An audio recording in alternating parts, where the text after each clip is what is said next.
জিতাবে যারা দূরে যাবে হরি নামের মালা জপলে। কোন মালা? কোন মালা বলো তো? এই যে হরি নামের মালা। ওই সবাই পড়েছো হরি নামের মালা? সবাই পড়েছো? পড়নি সবাই? ওই কারা কারা পড়েছো হাত তোলো দেখি। বাবা যারা পড়েছো খুব ভালো কথা। যারা পড়ো নাই, কেন পড়ো নাই কেন গো? দেখতে খারাপ লাগে? এই যে আমি পড়েছি, আমার এমনিতেই দেখতে খারাপ, তাই মালাটা পড়তে খারাপ লাগে? লাগেনি তো? তা নাহলে কি হয়েছে? বাবারা বকবে? বকবে না তো? তাহলে পড়ছো না কেন? এই যে সোনার মালা সব একটা করে পরে এসেছো। বর্তমানে যে সোনার দাম, একটা মালা পড়তে বলে কম করে 1.5 লাখ টাকা পড়বে। পড়বে তো নাকি? এইবার 1.5 লাখ টাকার মালা রাত 12টার সময় পরে যদি তোমাদেরকে বারুইপুরে যেতে বলা হয়, যেতে পারবে? যেতে পারবে? কেন পারবে না কেন? তোমার জিনিস তুমি পড়বে তো। হ্যাঁ, পিছন থেকে ফলো রেখে দেবে, বলে ওই দেখ বৌদি যাচ্ছে 1.5 লাখ টাকার মালা পরবে। মালা যদি না নিতে পারিস গলাটা কেটে নিয়ে নিবি। তাহলে মালাটা পরলে, এই 1.5 লাখ টাকার মালা পরলে তোমার জীবন চলে যেতেও পারে। কিন্তু এই যে মালাটা পরলে 50 টাকার একটা যদি তুলসীর মালা পরো, পরে যদি কি হবে? দিনের বেলা যদি বাজারে যাও সবাই কি বলবে? মাতাজি হরে কৃষ্ণ দণ্ডবত। এটা তো বাইরের কথা, আর ভিতরের কথা দেহ শুদ্ধ হবে। ওই যে সন্ধ্যাবেলা করে কীর্তন করি আর বলি না, নমো নমো তুলসী কৃষ্ণ প্রেয়সী, রাধা কৃষ্ণের সেবা পাবো এই অভিলাষী। তাহলে রাধা কৃষ্ণের সেবা পেতে গেলে, অধিকারী হতে গেলে বৃন্দাদেবীর কৃপা পেতে হবে, তুলসীর কৃপা হতে হবে। বুঝলেন? এটা হলো গলায় বেল্ট। যে কুকুরের গলায় বেল্ট থাকে তাকে দেখলে কেউ সহজে ভিড় ছিঁড়ে মারে না, কারণ তার একটা মালিক আছে। আর আমরা এই যে গলায় একটা বেল্ট পরে আছি, আমাদেরও একটা মালিক আছে। মালিকটাকে তিনি শুধু আমার মালিক নয়, বিশ্ব স্রষ্টা মালিক, বিশ্বের মালিক। যার একটা সংকেতে পৃথিবী ধ্বংস হয়ে যেতে পারে, আবার সৃষ্টি হয়ে যেতে পারে। তাহলে আমরা এই মালিক হলাম মানে, আশ্রয় করলাম মানে, তুলসীর মালা পড়লাম মানে মালিকের চরণে গিয়ে দাস হয়ে রইলাম। আর যেই দাস হয়ে রইলাম, মালিক কি করবে? শুধু আমার দায়িত্ব নয়, আমার পুরো সংসারের দায়িত্ব নেবে। নিতাই গৌর প্রেমানন্দে হরির। সেই জন্য রঘুনাথ বলল, শুনে না, হরিনামের মালা পড়লে কি হয় জানো? দূরে যাবে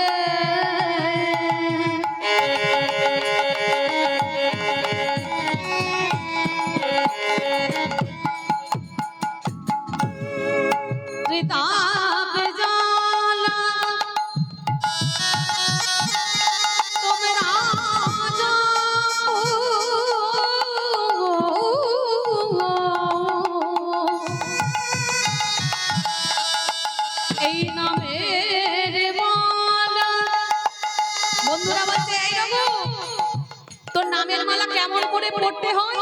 মানে কেমন করে পড়তে হয় আমি শিখিয়ে দিচ্ছি। আমি যেমন বলবো আমার সঙ্গে তেমন বলবো। কি বলবো তোমরাও শুনে নাও। কি বলতে হবে জানো? শুনে নাও।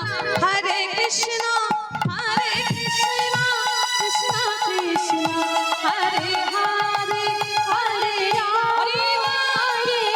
হরে রাম, রাম হরে হরে, হরে কৃষ্ণ কৃষ্ণ কৃষ্ণ হরে হরে, হরে রাম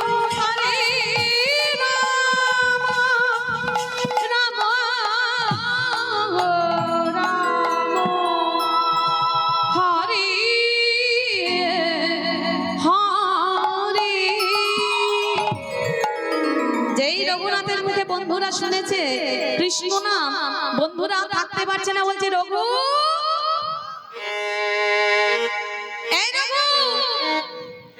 এই কৃষ্ণ নাম বলা বন্ধ করলে কেন? তোর মুখে যেই কৃষ্ণ নাম শুনেছি আমরা যে আর থাকতে পারছি না।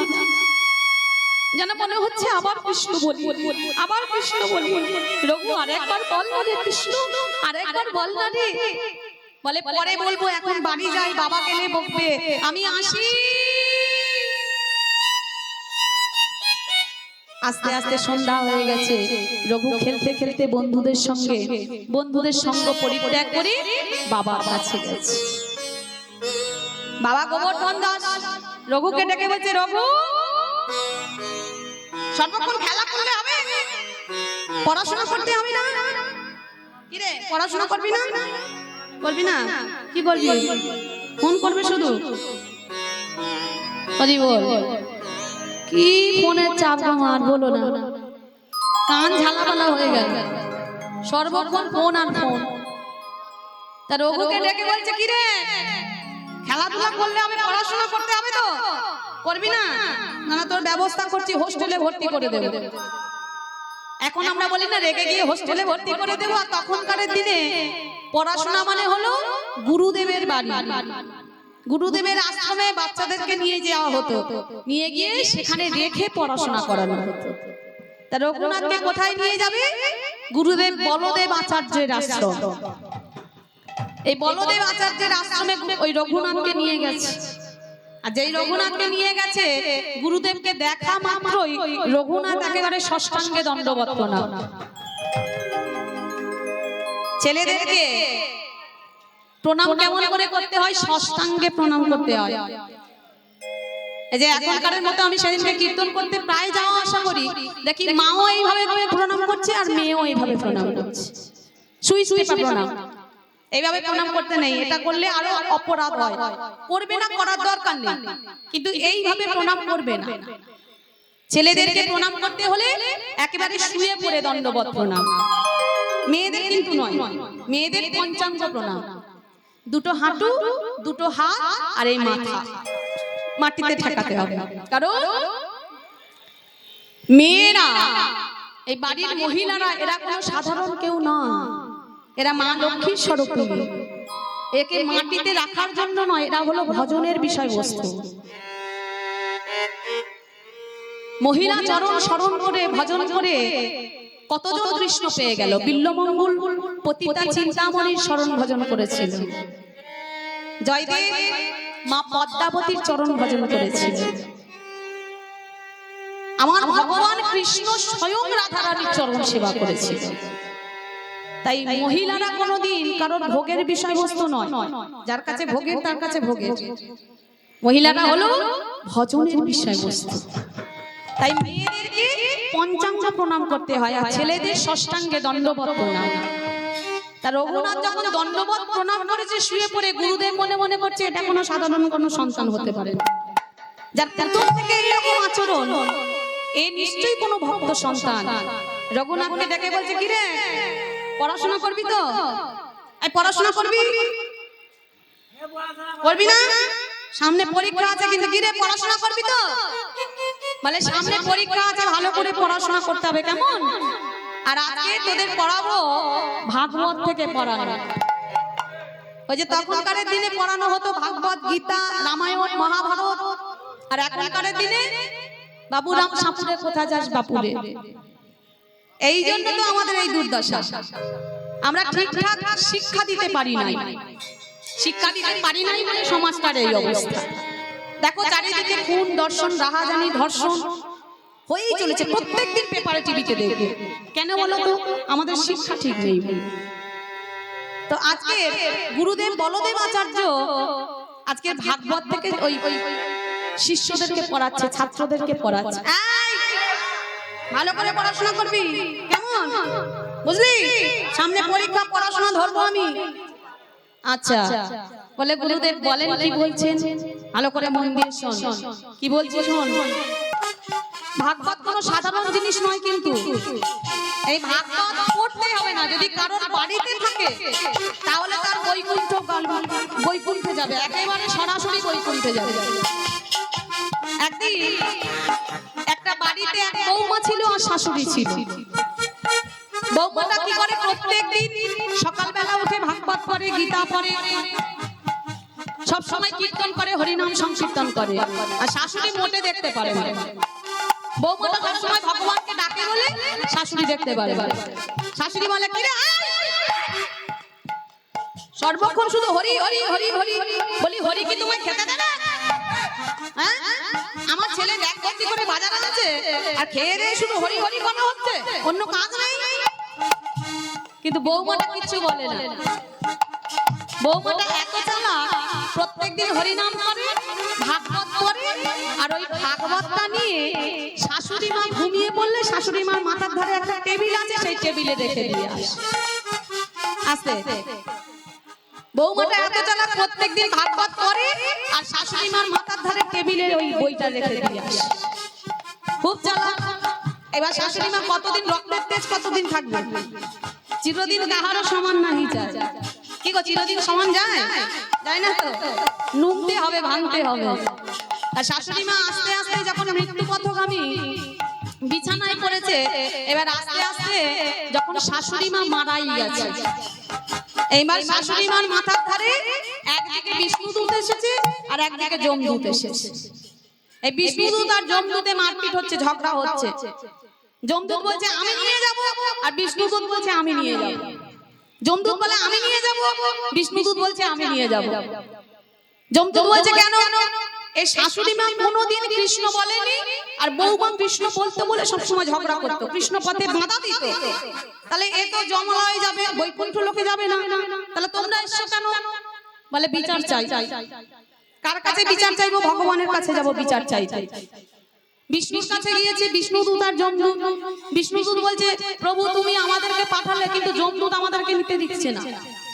যমদূত বলছে আচ্ছা প্রভু তুমি নিজেই বলো, যারা কৃষ্ণ কথা বলে না, যারা কৃষ্ণ কথা বললে বাধা দেয়, তাদেরকে তুমি নিজে বলেছো তাদের নরলোকে ঠাঁই হবে, যমলোকে যেতে হবে। তাহলে তুমি কেন বিষ্ণুদূত পাঠিয়েছো? বলছে আরে বোকা, এই শাশুড়ি মা কোনোদিন কীর্তন করেনি ঠিক কথা, কিন্তু তুই কি জানিস, দেখেছিস শাশুড়ি মা যখন মারা যায় তখন শাশুড়ি মার মাথার ধারে কি ছিল? কি ছিল গো? শাশুড়ি মার মাথার ধারে ভাগবত ছিল। আর ভাগবত যদি কোনো বাড়িতে থাকে, আর ভাগবত থাকাকালীন যদি কারোর মৃত্যু হয়, সে যদি কোনোদিন নাও পড়ে, তাহলে তাকে সশরীরে আমি বৈকুণ্ঠে গমন করাই। নিতাই গৌর প্রেমানন্দে হরি বল। তাহলে শাশুড়ি মা কোনোদিন ভাগবত করেনি ঠিকই কথা, কিন্তু যখন শাশুড়ি মা মারা যায় তার মাথার ধারে ভাগবত ছিল বলে তাকে বৈকুণ্ঠে আসতে হবে। তাহলে আপনারা বসে বসে ভাগবত একেবারে শুনছেন, শুধু আছে নয় শুনছেন, তাহলে এর ফল কি হবে? এই জন্য বলছি ঘরে তালে তালে তালি দেবে, দিলে দেখবেন মৃত্যুর পরে যখন বিচার হবে তখন মনে পড়বে ওই যে পল্লবী বলেছিল, আর বসে বসে ভাগবত শুনেছিলাম, তাই জন্য আজকে আমাদের এখন বিচার। তাই তালে তালে তালি দেবেন।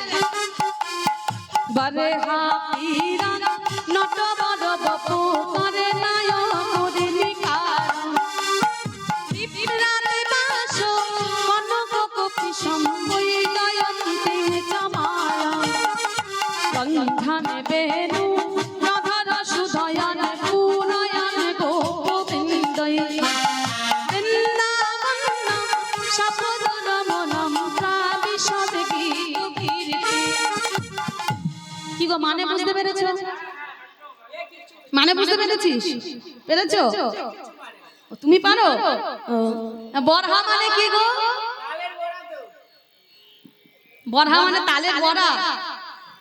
দেখেছো? এদের শুধু খাই খাই খাই খাই, না গো রান্না করে করে পারি না। হ্যাঁ, সারাদিন মা রান্না গান করে যাবো আর রান্না করছি, ওই ভাই জানে সারাদিন আমার ডিউটি, গান করে যাবো আর রান্না করেই চলেছি। এদের জন্য খাওয়া দাওয়া দিতে আর শেষ করতে পারছি না, শুধু খাই খাই। কি বলবো আর গো, মাঝে এঁচড় হয়েছে কারাকারি। এ বলে আমায় বেশি দাও, ও বলে আমায় বেশি দাও। বরহা মানে বড়া নয়, আমার বরহা মানে কি জানো? বরহা হলো সংস্কৃত শব্দ। বলে মা গো কি করে জানবো, বাংলা বুঝতে পারি না। এখনকার যা দিন পড়েছে, সকালটা হলো high high high high high high করে করে জীবন গেল। নমস্কার আর নেই, এটা আমাদের সংস্কৃতি। নমস্কার সে উঠে গেছে, সকালবেলা হলে হাই দিদি কেমন আছো, তাহলে হাই হাই করে করে জীবন চলে গেল, আর সংস্কৃত কি করে বুঝবো? বরহা মানে হলো ময়ূরের পাখা, বরহা মানে ময়ূরের পাখা। এবার বরহা পীরম, বরহা পীরম মানে ময়ূরের পাখা পড়ে আছে। কে পড়ে আছে? আমার ভগবান কৃষ্ণ। তাহলে ও বাবা রে, প্রসাদটা দাও বন্ধ করো দেখিনি। কি বলছি এটা কেউ বুঝতে পারবে না, তখন আমার নামে দোষ দেবে। হরি বল, মন দিয়ে শোনো, না হলে আমি একেবারে বোঝানো ছেড়ে দেবো, একেবারে শটান লীলা করে আমি চলে যাব। বেকার বুঝতে পারবে না, তখন দোষ দিও না। হরি বল। তাহলে বরহা পীরম মানে কি বললাম? ময়ূরের পাখা, ময়ূরের পাখা পড়ে আছে। বরহা পীরম নটবর বপু, নটবর বপু মানে যে সুন্দর নাচতে পারে। নটবর বপু, এই যে কৃষ্ণ এত সুন্দর করে দাঁড়িয়ে আছে না, ওই জন্য কৃষ্ণকে বলছে নটবর বপু। তাহলে বরহা পীরম নটবর বপু কর্ণায় কর্ণিকারম মানে কানে সুন্দর দুটো কুণ্ডল আছে। কার আছে? আমার কৃষ্ণের। তারপরে এটা কি বললো? বিভ্রাট বাস, বিভ্রাট বাস মানে ভগবানের যে কাপড়টা পরে আছে। আচ্ছা ভগবান কি রকম? সিগন্যাল দিয়ে দিয়েছে, তার মানে বেশি দেরি করো না, এবার যাও চলে যাও, তাই না? হরি বল। কোথায় ছিলাম জানো মা?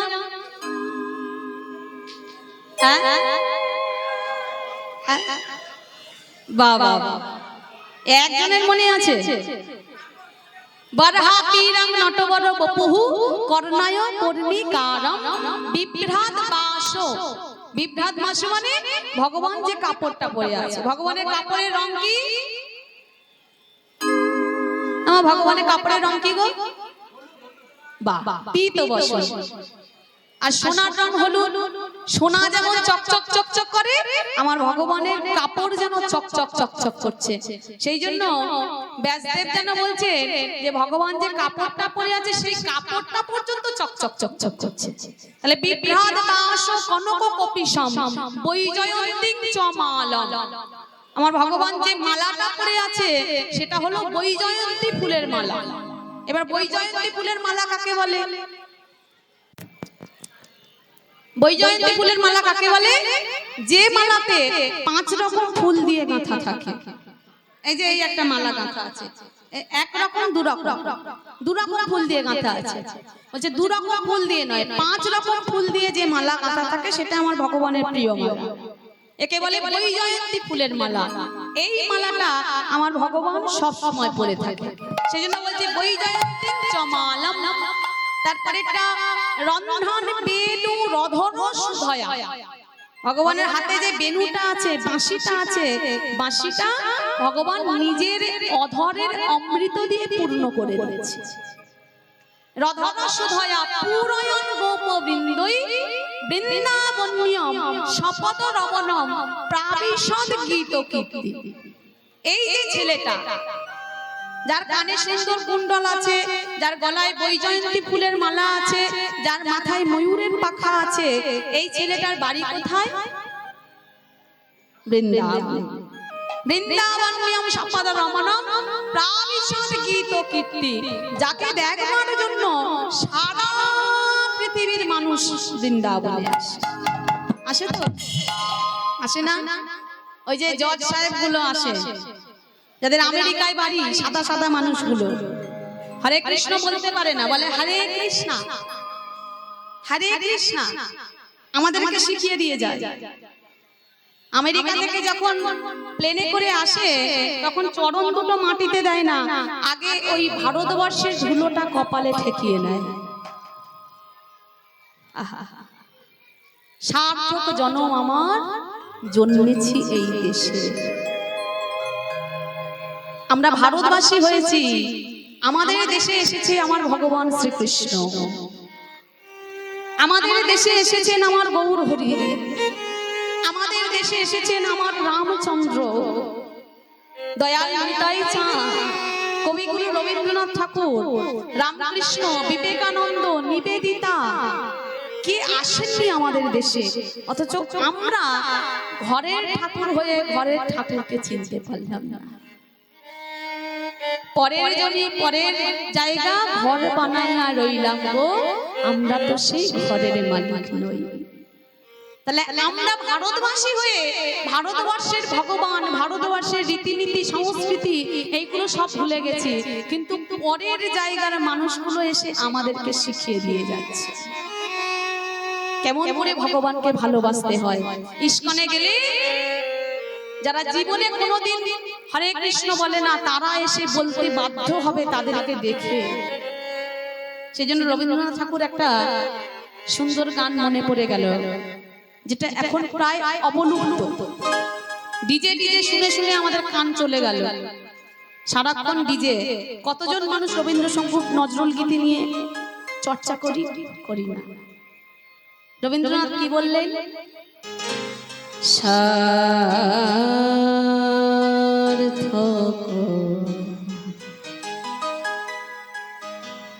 জনম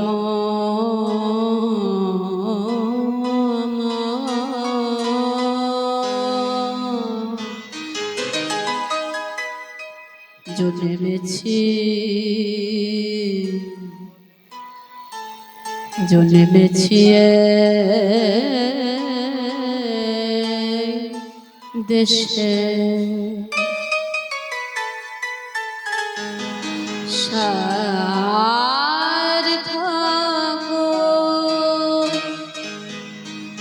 জনম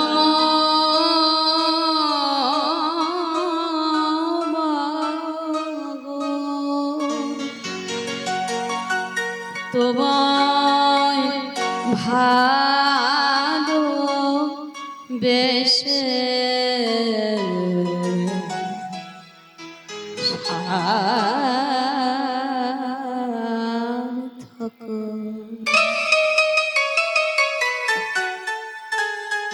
কত সুন্দর ভাষা, কত সুন্দর সুর। সকালবেলা উঠে একবার এই রবীন্দ্রসঙ্গীত গুলো চালিয়ে চোখটা বন্ধ করে অনুভব করবেন। আস্তে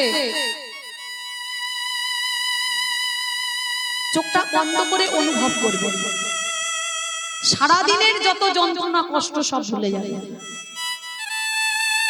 কত সুন্দর সংস্কৃতি আমাদের, কিন্তু হায়রে হতভাগ্য, সব চলে গেল আমাদের।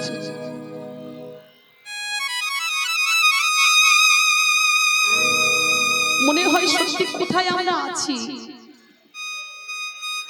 যখন চোখের সামনে এইসব অত্যাচার অনাচার গুলো চোখে পড়ে না, সত্যি যেন মনে হয় আর বাঁচতে ইচ্ছা করে না। কোন দেশে জন্ম, কাকে দেখে আমরা শিখবো? যারা শেখাবে তারাই ঠিক নেই, কাদের কাছে গিয়ে আমরা কষ্ট করব, কষ্ট জানাবো? রবীন্দ্রনাথ ঠাকুর বললেন, সার্থক জনম আমার জন্মেছি এই দেশে, সার্থক জনম মাগো তোমায় ভালোবেসে। আমি জানি অন্য অন্য দেশে অনেক টাকা পয়সা সম্পত্তি সোনা দানা আছে, আমার জানবার দরকার নেই। কেন জানো? জানি নে তো ধন